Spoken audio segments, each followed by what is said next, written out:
जिन किसान भाइयों ने अपने गेहूं की बुआई लेट किया है, तो जैसा कि मैंने पहला एक वीडियो बनाया था जिसमें आपको पहले सिंचाई के बाद क्या क्या चीज़ें डालनी रहेंगी उनके बारे में बात किया था, और उसके बाद लेट गेहूं में खरपतवार नाशी के बारे में बात किया था।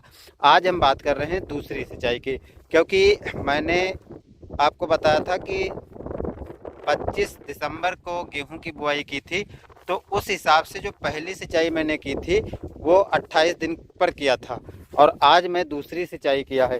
पहली सिंचाई पर जो जो चीज़ें डाली थी मैंने पहले वीडियो में बता दिया था। अब दूसरी सिंचाई में आगे मैं क्या डालने वाला हूँ उसके बारे में तो आपको नेक्स्ट वीडियो में जानकारी मिलेगी जब मैं जिन चीज़ों को डालूँगा। लेकिन यहाँ पर जो सिंचाई मैंने किया है आपको यहाँ पर मैं दिखा देता हूँ।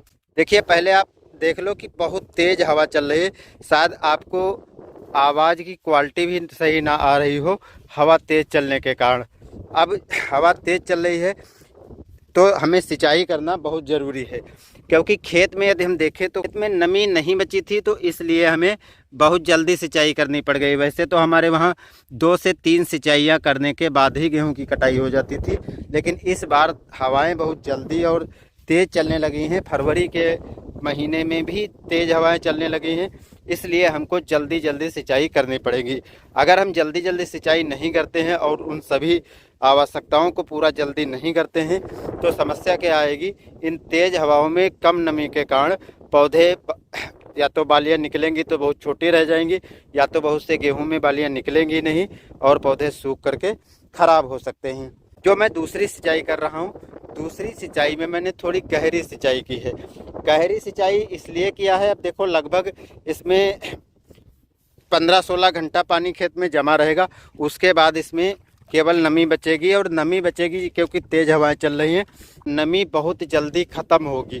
तो अगर हम दिखाएं तो देखो इस तरीके से लगभग 4-5 इंच मैंने पानी भर दिया है, और कहीं कहीं पर थोड़ा ऊंचा खेत है तो आपको कुछ इस तरीके से दिखाई पड़ रहा होगा।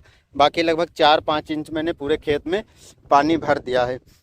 अब 4-5 इंच पानी भरने का सीधे मकसद यही है क्योंकि अभी दोपहर का 1 बजा है और खेत पूरा मैंने सिंचाई कर दिया है। पानी ख़त्म हो जाएगा तो नमी ही केवल बचेगी। अब जब नमी बचेगी तो वो लंबे टाइम तक चले।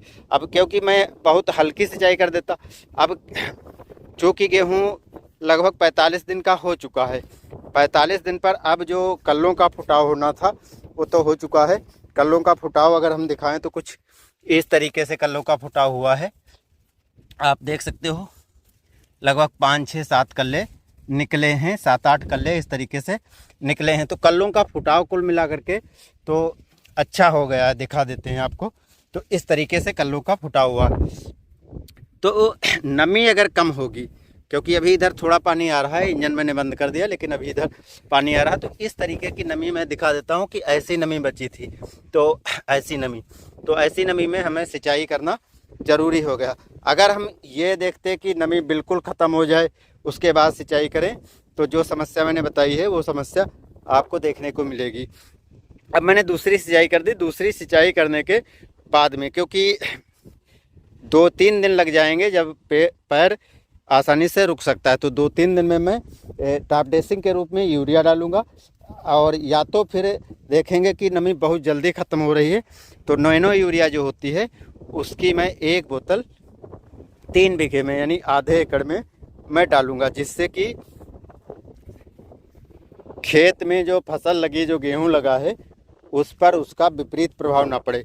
अगर हम मिट्टी में डालेंगे तो नमी बहुत जल्दी खिंच जाएगी और हमें बहुत जल्दी फिर से सिंचाई करनी पड़ेगी।